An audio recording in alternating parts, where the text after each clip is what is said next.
Have trade talks quieted down because the Miami Dolphins are speaking with Jonnu in his camp about a new deal? We will talk about that. Also, are the Miami Dolphins ready to answer a lot of the lingering questions we still have left after minicamp just came to an end? Plus, did Tyreek Hill's 100-meter race time actually increase his trade value?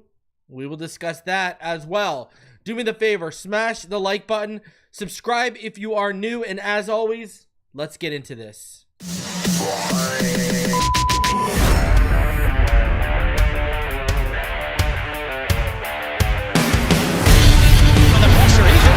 Loses the football. Touchdown!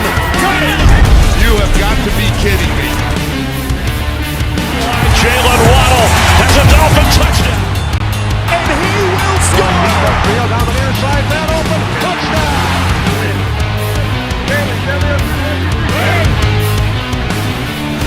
The run from Tua Tagovailoa. Touchdown! He's going deep. He's going over the touchdown again.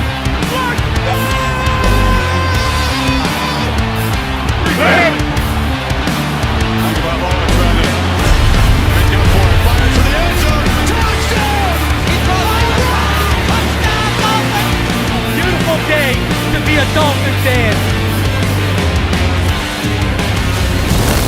Let's go!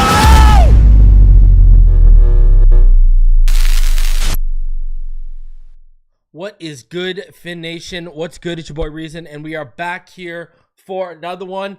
Appreciate each and every one of you coming through to start your week off. As you do, do me the favor, smash the like button, subscribe if you're new. Already 100 people in the chat, and we are just starting off here, so let's get that up. Smash that like button, subscribe if you are new. Shout out to everyone coming through in the chat to start this week off, from Daniel Meehan, Omar Brown, Charles Hilton, Andrew Harris, Stetson No, Troy Hicks, Aladino Mass, Pro Special, B Rob, Russell 99, Scorpion King, Charles Hill, Homie Chef Jew, Polly King 305, Robert Thomason, Foxing Around, 1017 Man, Josh Hart, Lights Out, what's good, homie? Perfect Tommy, JJ Tucker, Richard Romero, AZ Fanatic, Russell Swan, Wesley Gray, Chuck in the building, Aladino Mass, Lemony Crawdad.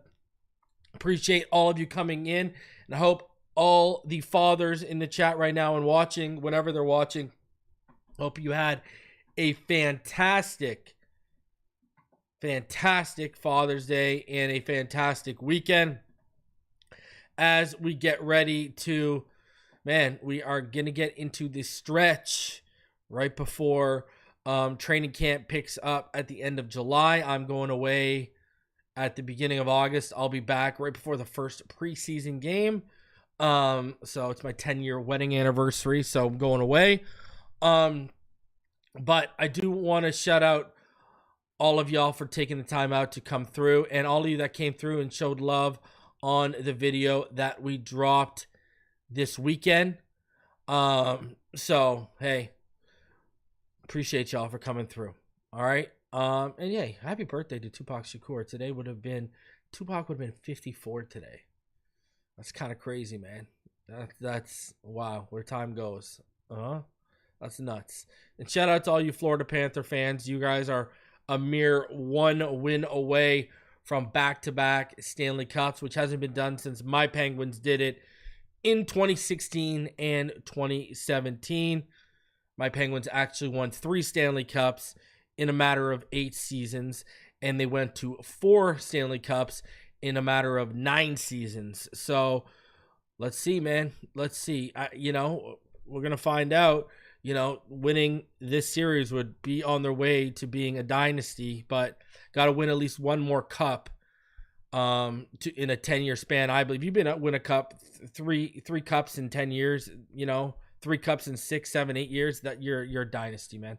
It's the hardest trophy to win in all of sports. So I had to give out shutout. And just a little teaser, I might have a player coming on very soon. I've talked to him a few times. It looks like he might be wanting to come on. So just a little teaser, we might get a player on here to talk about camp and such. I'll keep you updated on who that is and how it all works out. All right. Another thing I'm shocked too is, and we'll talk about PFF at one point today.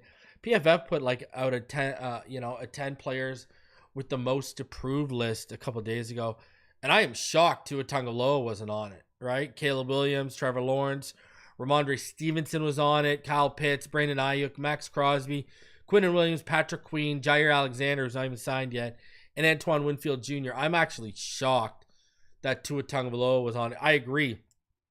Trevor Lawrence and Caleb Williams got a lot to prove, 110%, but absolutely shocked that that Tua was left off that list. You know what I mean? And they're always looking for a reason to throw him on one of those lists. And I think if anyone wants to sit here and say this is a prove-it year for Tua Tagovailoa, you won't hear an argument from me in terms of health. You know, you got to prove once again you can stay healthy. That's just where we're at. So, we'll see how it all works out. Interesting time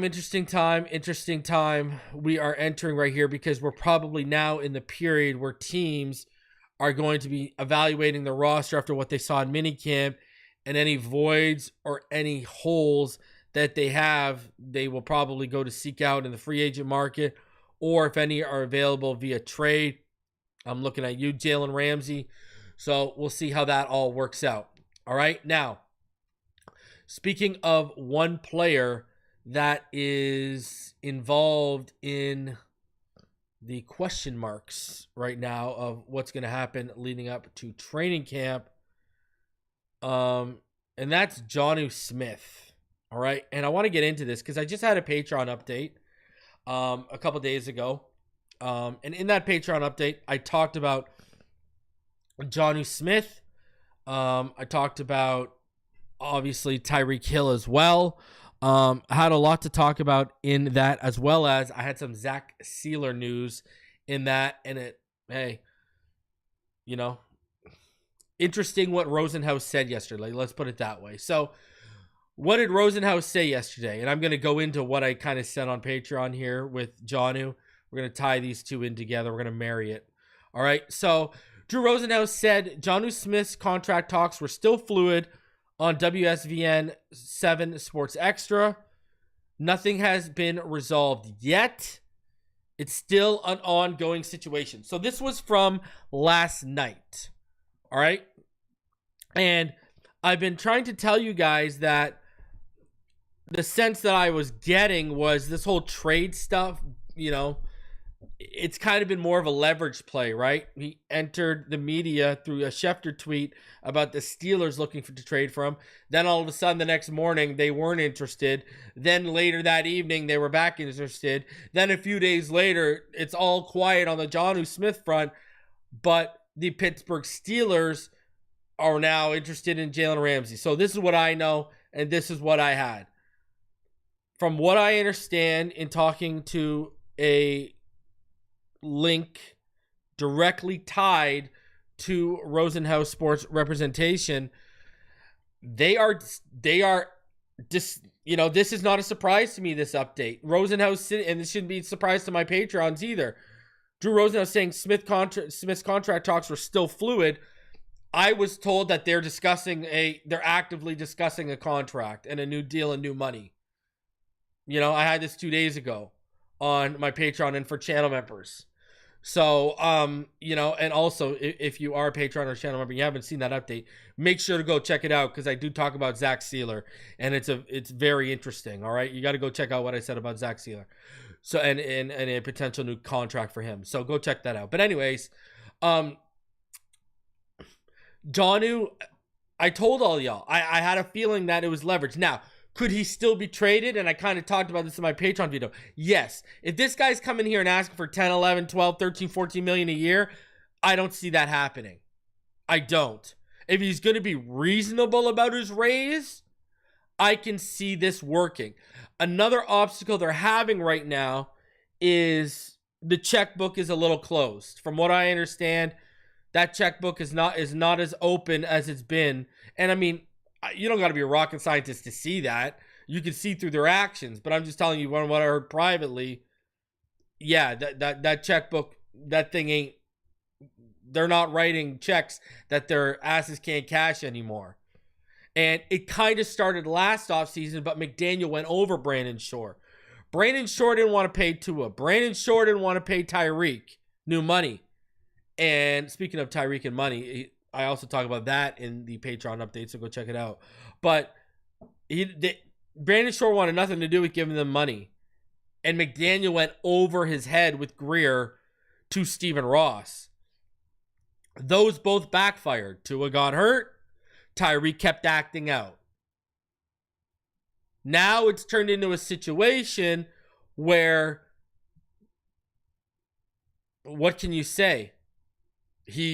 Stephen Ross is now going to lean into more Brandon Shore a little more. Now, had Tua stayed healthy and grown on his 2023 performance and led the league in passing yards again or completion percent, whatever the case may be, and Tyreek Hill didn't create such a fuss and was a good soldier, and at least we made the playoffs, there probably would have been some more leniency, rightfully so, given to Greer and McDaniel. They would have had a little bit more reign, but because things blew up in their face and backfired, this is where we're at. And this is where the hesitation comes with Jonnu Smith. Like, we know what the deal is. The last couple of years, they would have jumped at the chance to sign Jonnu Smith. But they're pumping the brakes.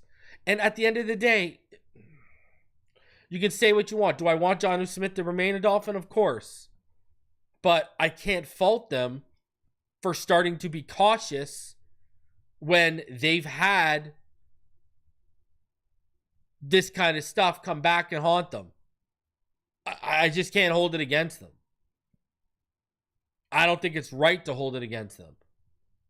Now, like I said, from what I understand and what I reported a couple of days ago, the talks are still active. There is still a discussion going on about new money and new deal. Now Drew Rosenhaus coming out and saying that contract talks are still fluid.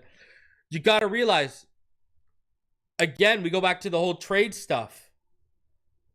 If they were really actively trying to get him out of here like they are with Ramsey, you would hear them a lot more closed off. I mean, you heard Mike McDaniel. Mike McDaniel went up and talked about Jonnu and said, I want Jonnu here.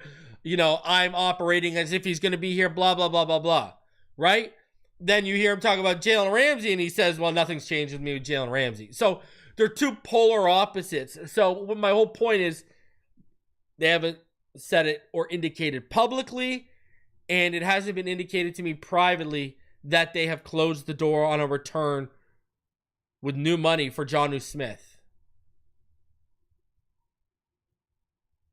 Now, they want him back, but I'm telling you right now, there is, when it comes to a new deal, there's a bigger priority in the building right now. And again, you can go check out my Patreon or become a channel member, and you can read all about that.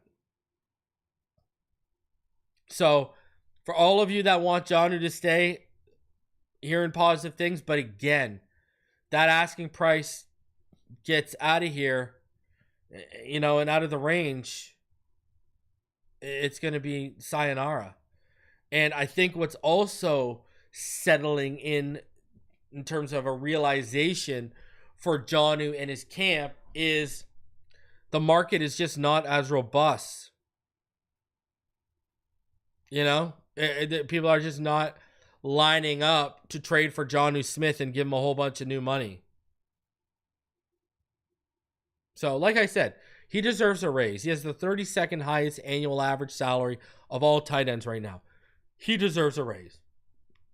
But it does matter how much. And it matters to them. They got 20 plus million in cap space, and you don't see them jumping at the first chance to make a deal. So, you know, Dolphins getting a little bit more frugal, and Dolphins playing things a little bit more closer to the chest. I mean, hey, you got to respect it. They want to see what you got. And They got all the leverage. You're under contract. That's it. That's all there is to it. Right? Now, I mentioned how they're frugal. And in a two Patreon updates ago, 2 channel member updates ago, when I talked about Jair Alexander, I said that from things that were indicated to me, Rasul Douglas and Asante Samuel, if he wants to come here on a cheap prove-it deal, they seem a lot more likely to me from what I was hearing than Jair Alexander. And one of the reasons why I said that was because I didn't see them breaking the bank for Jair Alexander when we already know at least a half dozen teams are in contention for his services. I said they're not going to get into a bidding war. They have a set price in mind. From everything I understand, they're not budging. That's why Rasul Douglas is a target. That's why Asante Samuel, if he's healthy in July and he's willing to come on a prove-it deal, he's a target. Right? They got a set budget in mind. And I said that, what was that, like last week or whatever for my Patreon update? So it was 2 Patreon updates ago. And look at what Barry Jackson tweeted out. So he tweeted this out on Saturday. And I find this very interesting because it ties into kind of what I was talking about. So he was talking about like Miami and the Durant pursuit and everything like that. So, and he said like, in terms of their pursuit, the Heat with Durant, they've had an asset threshold it won't surpass, right? So, and then he quote tweeted that to bring it into the Dolphins. He said, there is a slightly similar parallel to what fascinates me most about the Dolphins over the next 6 weeks. As of Thursday, when he last checked, there was a money threshold they haven't surpassed for a very limited number of UFA corners that interest them, despite the glaring need. They can't possibly begin the season with the current group who budges, player or team. I mean, this is literally what I just reported. I'll tell you exactly what day I reported that. He reports this on what, June 14th? I reported it on June 11th. So 3 days before, I told you this is exactly what I was hearing too, that there's a certain threshold at corner they are not looking to budge on. And he even asked, who's going to budge, player or team? Well, here's the deal. Jair Alexander is going to have suitors. I don't see Jair Alexander having to budge. Now, I've talked about Asante Samuel, right? With Asante Samuel, the reason why teams are going to be leery is because of the neck surgery he's coming off of. You lead with your shoulder, it's going to impact that neck. You lead with your head, oh boy, we're all going to cringe. You're in a high impact situation where, whether you're with your shoulder or whatever, your head's out there first. So it's a scary, scary situation of what could happen to his neck.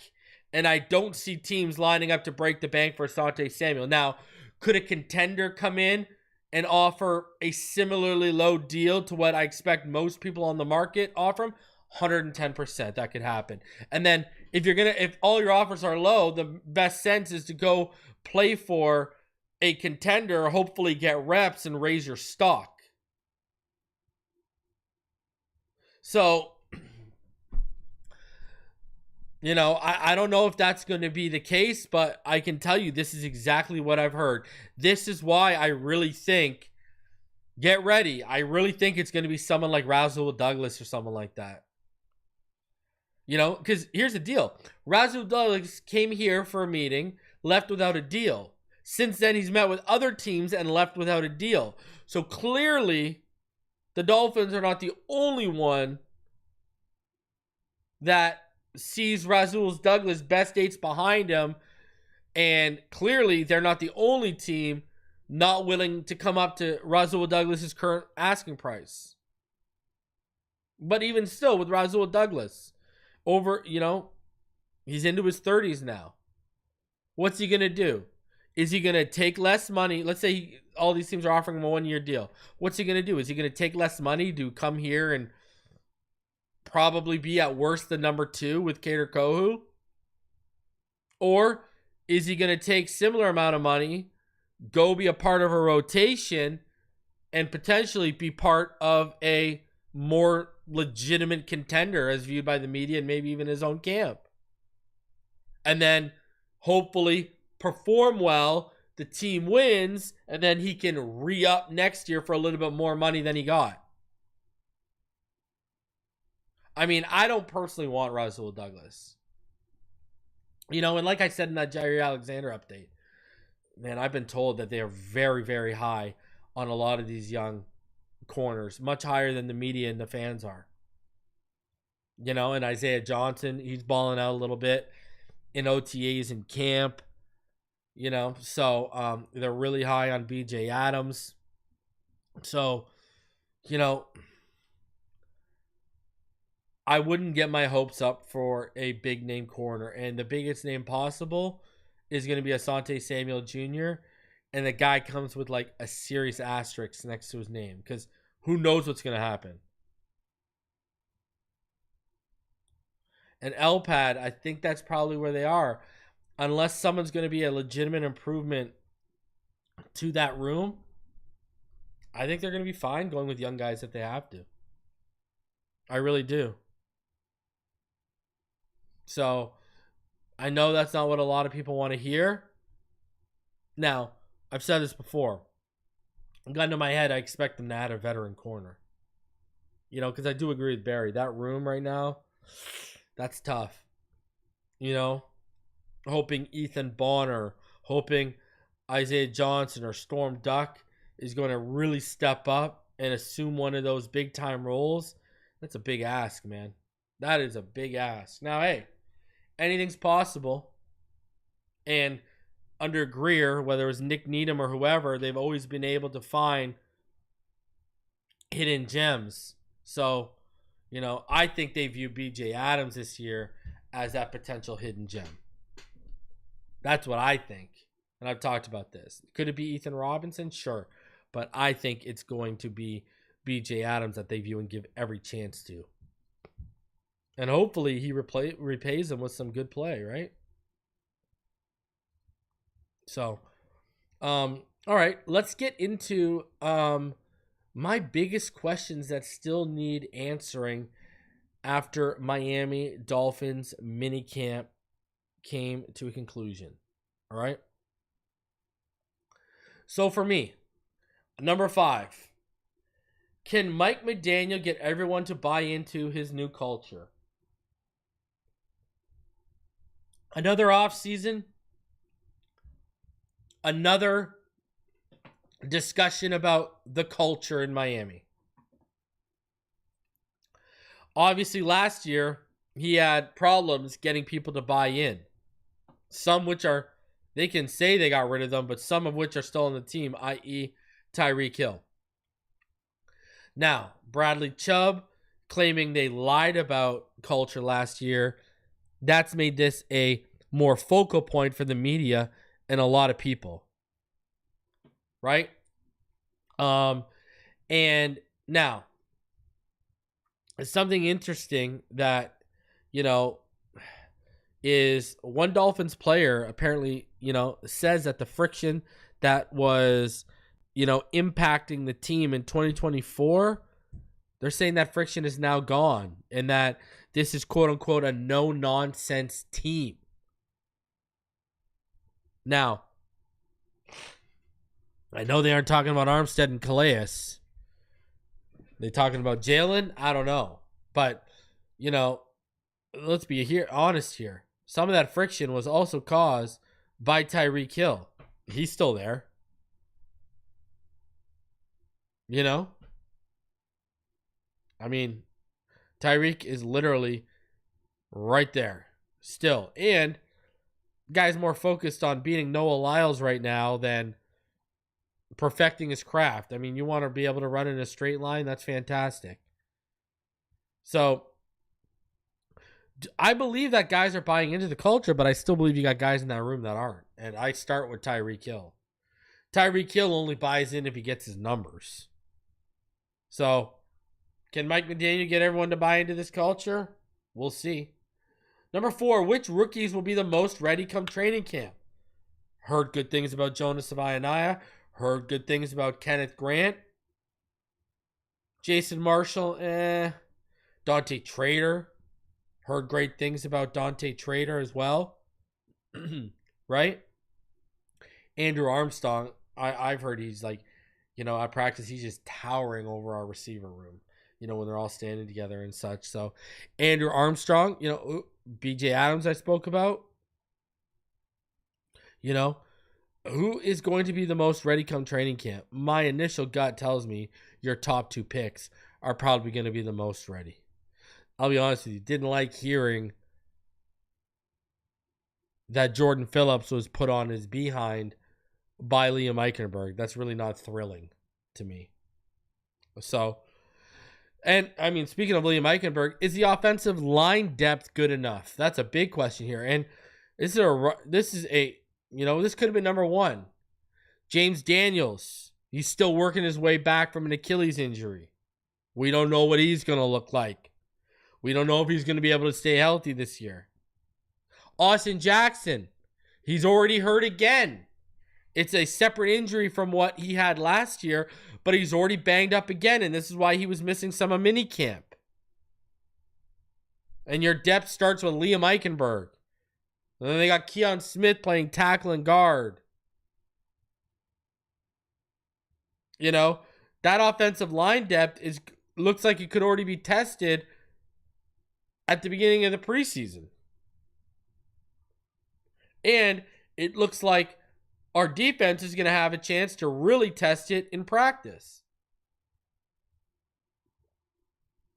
But, I like Andrew Meyer's trajectory as our backup center. But I don't think it's good enough right now. And what worries me is they do. That's what worries me. But, Jackson Carman, we saw nothing we liked from him. Ryan Hayes, Larry Borum, come on. The depth. I'm hoping like a guy like, one of these UDFAs like Josh Preby or Ted Cushy or Addison West show up. I don't know. But I've never been a huge fan of Keon Smith or Ryan Hayes. Jackson Carman wasn't good last year. Liam Eichenberg, Larry Borum, and then you're talking about like Braden Daniels and Byron Matos, the international player. Is he even going to ever see a snap? I don't know. Number 2, will the Dolphins once again be without a viable quarterback option? And I think that's a real question. We haven't heard great things about Zach Wilson coming out. He's throwing a lot of picks, specifically a lot of pick sixes, right? He's, our coach came out and said he's still late processing and late on reads, and they're basically trying to make him a better anticipator, right? So, yeah, but yeah, and look he's trying to adapt to it. He talked about it, right? And he said when he first got here, he was just trying to find completions, trying to do how I normally play ball. He said, but here, no, we throw into space with time and anticipation and really trust what they're asking the quarterback position to do. So, he's basically, and again, they're asking him to do things that have never been his strength. So, he wasn't asked to do this in BYU. He wasn't asked to do this as a Jet. Do I think all of a sudden a light's going to go off with one off season? And if Tua goes down, knock on wood, God forbid, this guy's got to come in and carry us? Pardon me if I have some hesitation about saying all that.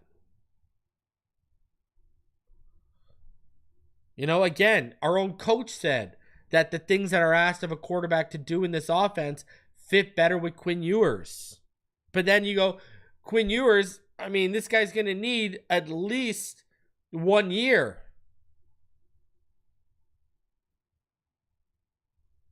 So, that it seems we're in once again, and always you never want your starting quarterback to get hurt, but we're once again, it feels like we are once again in a position where there might be no chance to keep us at even 500 if this guy goes down. And it's going to start with inadequate quarterback play is what it feels like. Unless Quinn Ewers comes in as a rookie and, goes off like Brock Purdy. So, and then number one, kind of our conversation earlier, who's going to step up in that cornerback room? Jalen Ramsey's on his way out. Are you going to bring in a veteran that could step up? Or are you going to rely on Kader Kohu, Duck Storm, Cam Smith, Artie Burns, Jason Marshall, Ethan Bonner, Kendall Sheffield, BJ Adams, Isaiah Johnson? Are these going to be the guys you rely on to step up in that quarterback room? And if they are, which one of them is going to step up? This is probably one of the biggest burning questions even heading into minicamp. And it's still one of the biggest questions, if not the biggest question, exiting minicamp. We got flashes. We didn't get answers. And I'm going to tell you right now, we're going to need answers. Because as dominant as our front seven looks like it could be if it stays healthy, they're not going to get home every single snap. One point or another, whoever steps up and assumes that role opposite of Kader Kohu, at one point or another, they're going to be on an island and asked to perform. So those are my biggest questions that still need answering after Miami Dolphins minicamp. Over 300 of you in the room. Do me the favor, smash the like button. Subscribe if you are new. I want to shout out today's sponsor, and that is Clean the World. All right, Clean the World works with over 8,300 hospitality partners to divert their soap bars and plastic amenities from landfills and recycle the collected soap into new bars. By doing so, Clean the World has reduced population, saved water, and decreased the carbon footprint of thousands of hotels globally while helping improve the lives of men, women, and children in communities all over the world. Since it was established in 2009, Clean the World has distributed over 80 million bars of soap.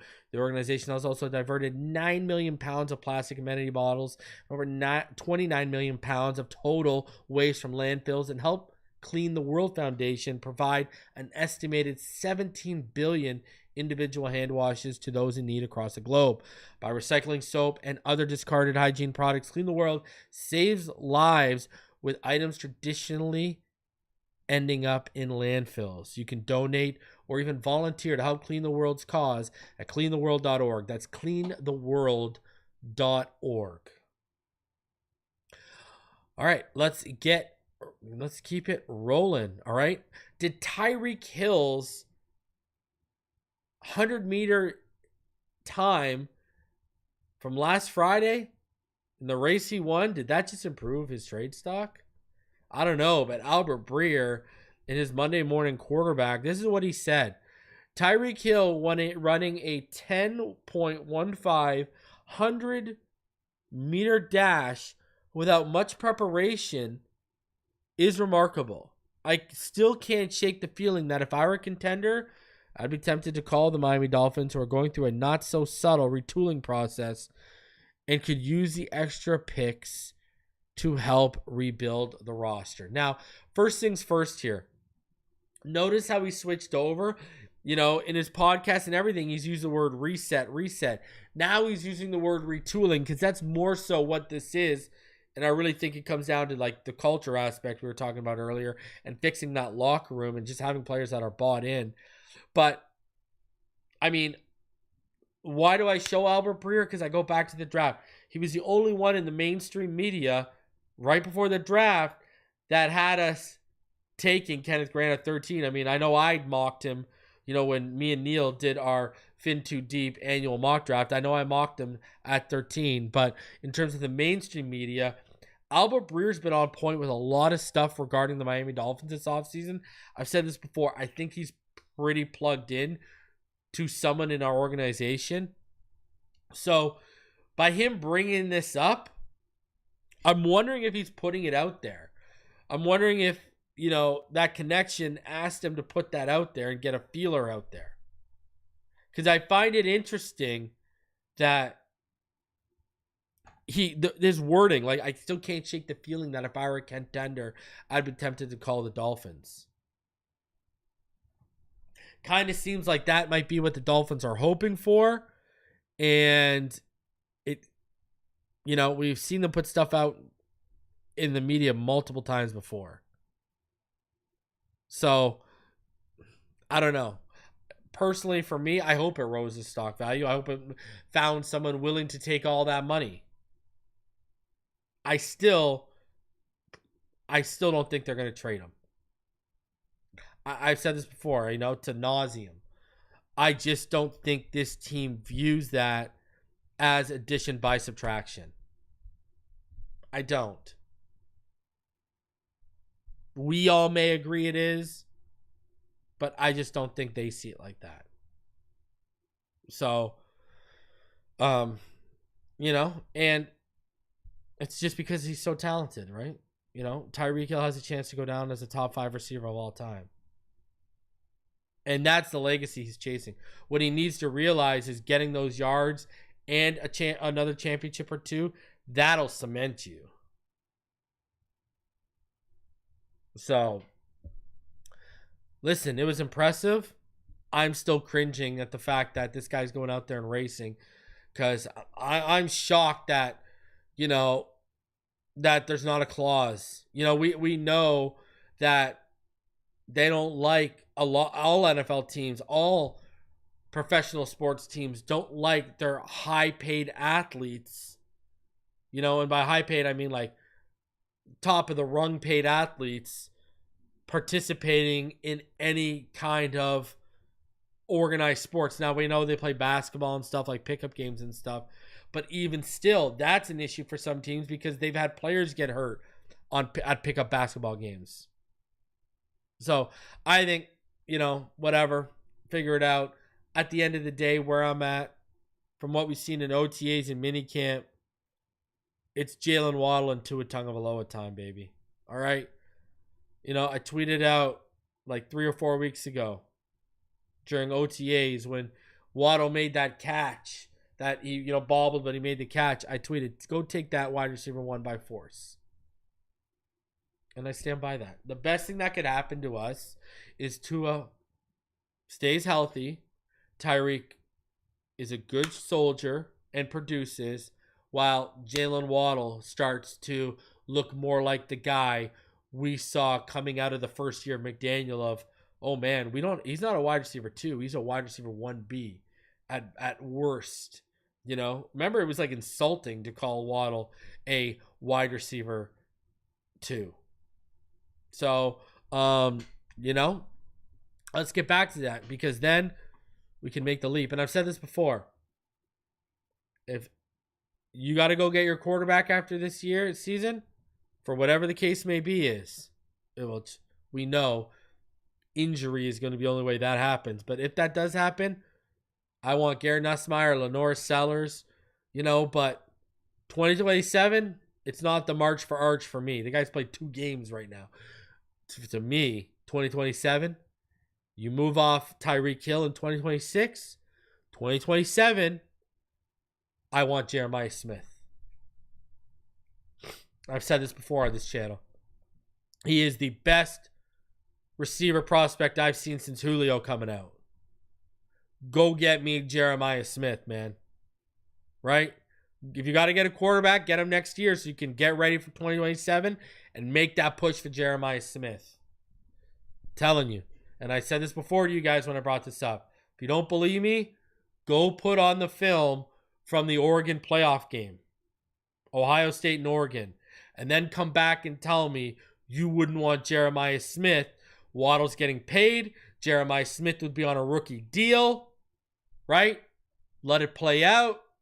And then, hey, if Jeremiah Smith, which I think he will be, turns into one of the best wide receiver prospects to enter the NFL regarding his play that we see at the NFL level for the first few years, then you know what time it is. You make that guy the number one, you know? Yeah, I think that'd be so dynamic. That'd be crazy. All right? That'd be nuts. That'd be awesome. So, that's where I'm at with it. All right? Shout out to all of you in the chat. Well over 300 of you, almost 350 of you in the chat right now. Smash that like button. Subscribe if you are new. Speaking of Tyreek Hill, I want to get into something else here, but I wanted to show this because we're just talking about Tyreek Hill. Every team's most disappointing NFL player. All right? And this list came out. And I was actually shocked. Miami Dolphins, they put Tyreek Hill. Now, Buffalo Bills, they put Dalton Kincaid. I'd agree with that. They put Tyreek Hill for the Miami Dolphins. I want to know in the chat, who is your most disappointing player right now coming off of last year? Is it Tua because he couldn't stay healthy? Is it because Tyreek because he wasn't healthy and he didn't perform well? Was it Jalen Waddle? You know? Was it Jalen Ramsey because you thought you were going to get more interceptions and a better corner? Was it Javon Holland, who looked like he never recovered from the injuries at MetLife a couple years ago? Was it Jalen Phillips getting hurt yet again? I want to know in the chat. Let me know who your most disappointing player for the Miami Dolphins was after the 2024 season, heading into the 2025 season. And if you're watching after the fact, leave that comment in the comment section. Now, I expect most of you to say Tua Tagovailoa. Josh Hart said Tua Tagovailoa, right? I expect that to be a resounding answer because of the injury and just got paid. Austin Jackson, I think, is a great one. He's been hurt more than Tua. This guy can't stay healthy, and they gave him money. And then, you know, look at this. He got hurt, and what did they do? They restructured his deal, and now we're on tap for over $16 million next year for this guy who can't stay healthy. Right? I think this is another great one. You know, Cam Smith is the answer. I think Cam Smith, 110%. You got that. Cam Smith is a legitimate. See, there's legitimate answers. I don't think anyone's wrong here. You know, Javon Holland, agreed. You know, Tyreek Hill, the offensive line. Again, you're not wrong. Right? Specifically, Eichenberg and Robert Jones, right? Holland. Yeah. All the ones wearing aqua and orange. David Long's a good answer. That's a great answer. Jordan Poyer's a fantastic answer, you know? So there's really not a wrong answer here. And you're not going to hear pushback from me because I get it with all these answers. So I want to know in the chat and in the comment section, who was your most disappointing player from last year heading into this season, right? Cam Smith, great answer, right? So there's so many ways you can go without, I mean, I know it says player, but someone wants to hit me with Mike McDaniel, you're probably not going to hear an argument from, you're probably not even going to hear a correction of, oh, they meant player. You know, you're probably not even going to hear an argument from me with that. So, pro special Bills agent Poyer, I love it. Russell says, for me, it's Tua. His injury against Buffalo began the downfall. Yeah. And I get it, man. I get it. Chris, I get it, man. I get it. So, yeah, it is, man.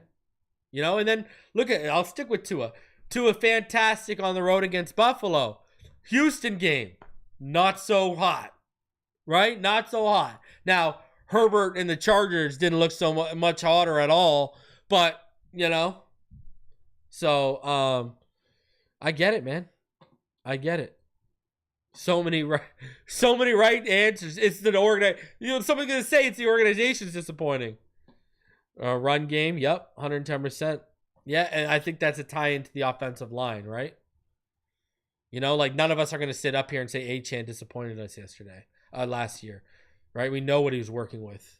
I mean, You could even tell me Jalen Wright disappointed you. But I would sit there and say, yeah, that's the offensive line too. Right? Now, y'all know me. I don't take PFF as gospel by any stretch of the imagination. Any stretch of the imagination. But PFF, they listed their highest graded pass rushers on 20-plus yard passes since 2022. And here it is. Geno Smith, 99.9. Joe Burrow at 97. Tua Tagovailoa at 96.9. Dak at 96.9. And Josh Allen at 96.6. Listen, I'm going to tell you this, That 2020 draft class, man, it has potential to go down as the greatest ever. It really does. Joe Burrow's been to a Super Bowl. Tua Tagovailoa has led the league in completion percentage, passer rating, and passing yards. Justin Herbert won Rookie of the Year and has thrown for over 5,000 yards in a season. Right? Jalen Hurts has been to multiple Super Bowls and won a Super Bowl. Jordan Love, has won playoff games with the Green Bay Packers. There is a ton of potential in that 2020 class. It might damn well go down as the greatest class ever. In all seriousness. Especially if the Dolphins get it right. If the Dolphins get their act together and Tua Tagovailoa gets his stuff together and he puts it all together and he wins some playoff games here,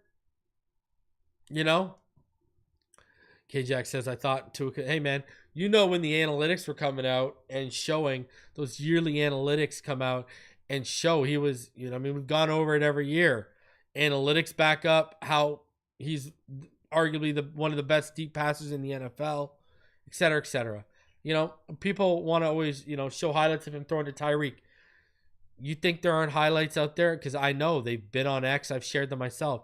You think there aren't highlights out there of Mahomes underthrowing Tyreek Hill or making a throw Tyreek Hill has to come back to or adjust for? And I don't think anyone in this chat or up here sitting in front of you, i.e. me, is going to argue that Mahomes' arm, from the arm slots he can throw to, the arm talent and the arm strength, is far more on Mahomes' side than it is on Tua's. Right? 110%. Oh, this is a great one. Danny Crossman every year for being the disappointment. That's a good one too. But, people just want to spin narratives, dudes and gals. That's where we're at. Dudes and dudettes. That's where we're at. People just want to spin narratives. That's how they get you to click. Right?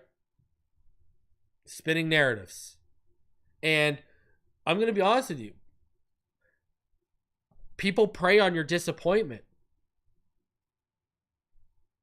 That's the reality of the situation.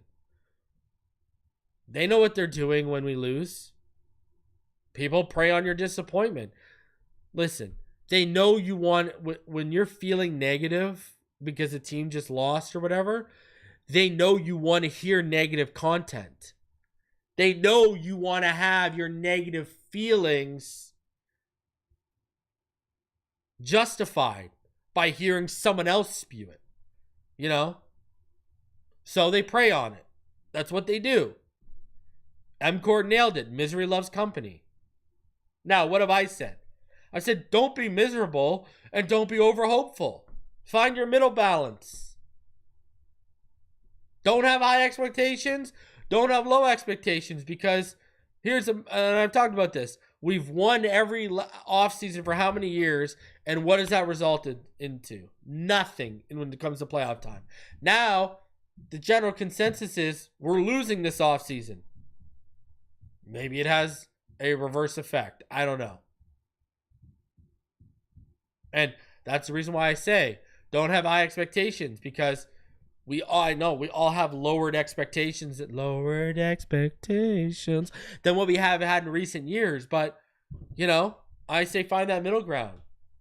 I say I have lowered expectations. Doesn't mean I have zero expectations for the team. I have lowered expectations, because a lot of things got to go right. But when you have lowered expectations, what happens? When someone, if we have lowered expectations and they start off 3-0 and go into Buffalo and win, because realistically, if the Tua that showed up in Buffalo last year or in 2022, but the defense and the special teams can show up and not have some of the worst EPA play performances ever like they did last year, we can win that game. And then all of a sudden we're 4-0 and now it's okay. Have some expectations, but you're feeling it, right? So just find that middle ground. That's all I say, right? Guys, smash that like button. Subscribe if you are new. I am going to be back on the next one. Until I am, you already know what time it is. Fins up all day, every day. Make sure you go check out the latest Patreon update and channel member update where I talked about Zach Sealer's contract status, Jonnu Smith's contract status, and much more. I released it on Saturday, so go check it out, all right? Other than that, I will see y'all in the next one. Until then, fins up all day, every day. Love y'all, and see y'all in the next one.